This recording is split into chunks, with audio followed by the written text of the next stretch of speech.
So, it is now May 12th, 13th, something like that. And I thought it would be a good idea to do another garden update as to like where we are now, what's happening. I'm thinking we'll do these periodically through the summer. Just kind of check in where things are. Right now is like chaos, ultimate chaos in the garden, which is fine. Just gonna show you what's happening in the chaos.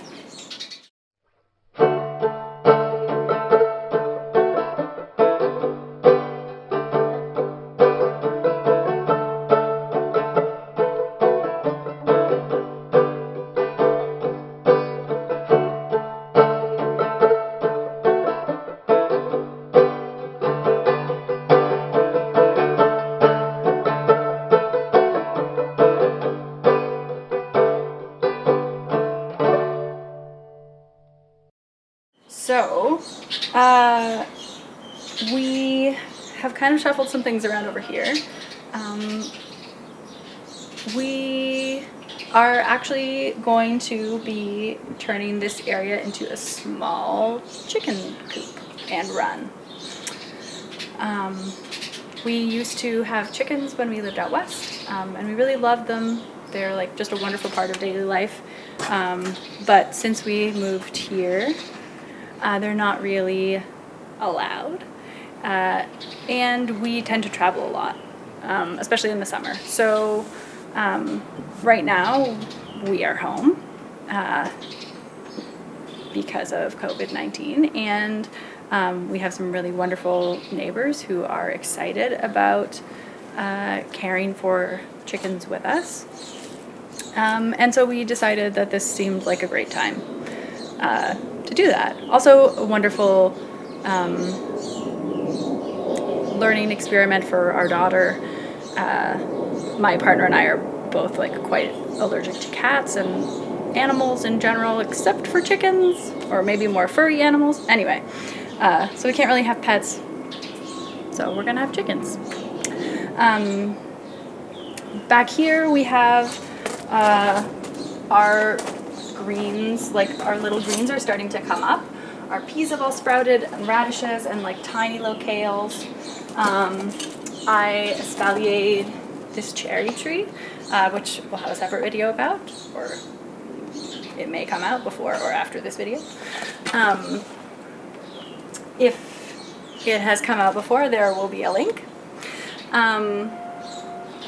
Anyway, and so then we also have up front here, we have some hops that are doing quite nicely. In the next couple days, I'm going to cut back all but maybe like 3 of the vines so that those 3 vines can get really strong and they'll grow up the trellis here. I'm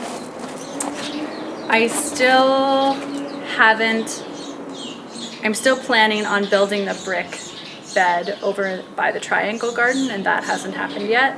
And so a lot of these branches down here are going to be the base of that bed. And the idea with putting those at the bottom of a bed is so that you don't have to use as much soil. It allows for really good drainage, and over time it will break down into compost.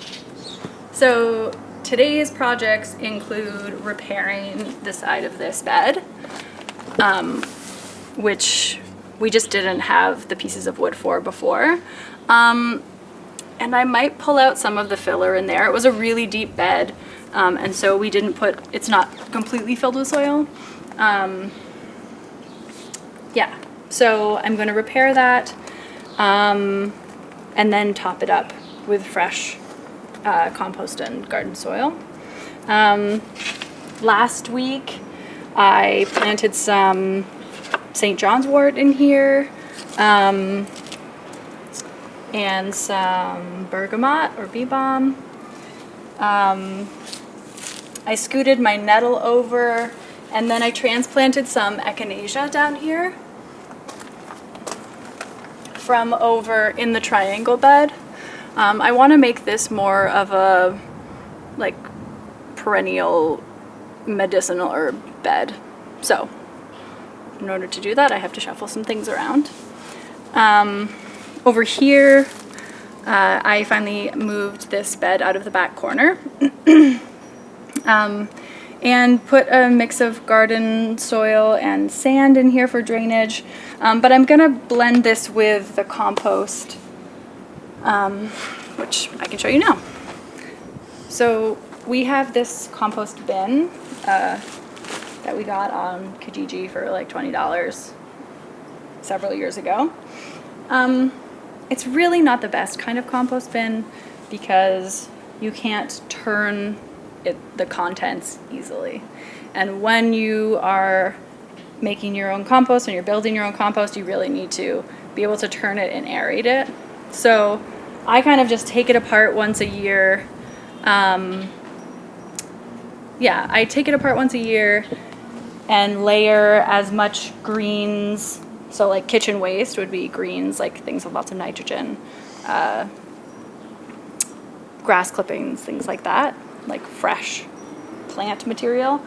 And so I layer that with browns and put it back together, give it a little water, and then kind of wait till next year to take it apart. It's not the best composting system, but it's a little bit, it works for us, and we have some compost that we can like top off our beds with. So here you can see it's like this over here. These browns, I'm gonna break them down and then layer them back in the bin, which I'll put back in the corner. And these are like pretty much broken down. There's still some like bigger pieces of stick and stuff, which I'm fine with.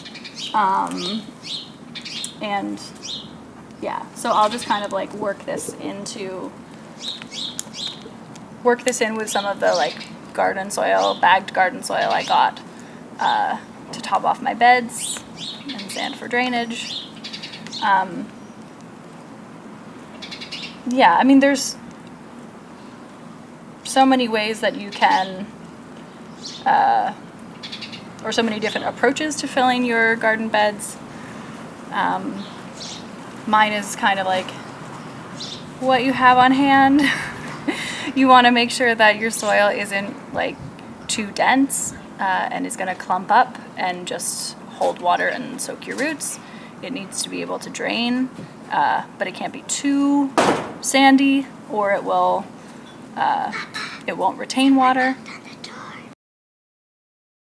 Yeah, so there are like better and worse ways of building your own raised bed soil. I really tend to go by like feel and look, and which isn't very useful for like a YouTube tutorial.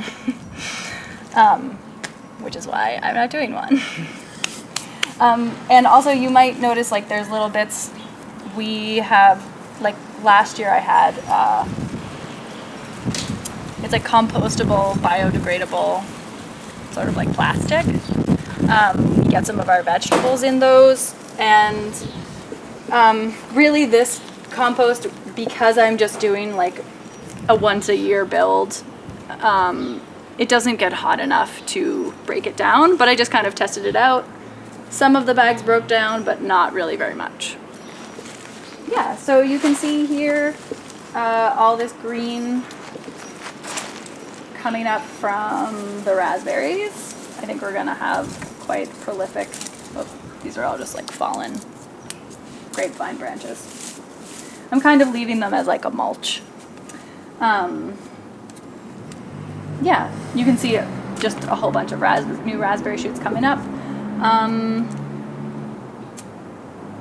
My understanding is that you don't want to have too many in the bed, so I'll probably be pulling some out or just like cutting them down to the bases, especially on the edges of the bed.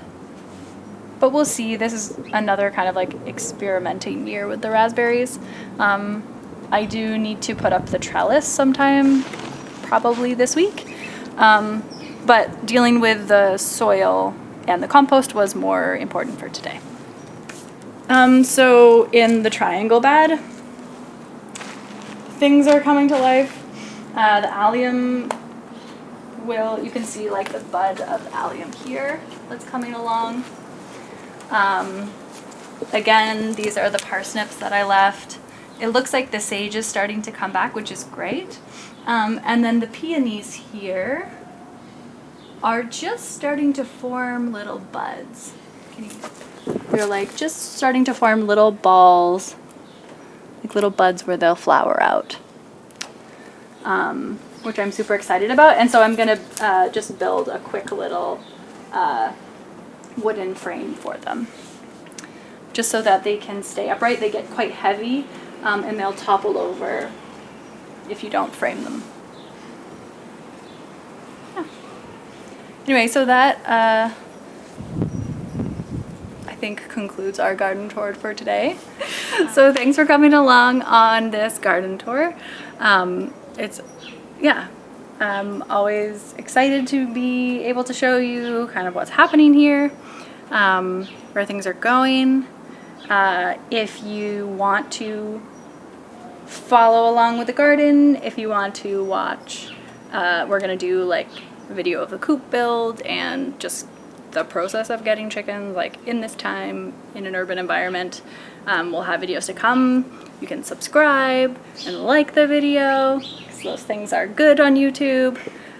Well, thanks so much and have a great day.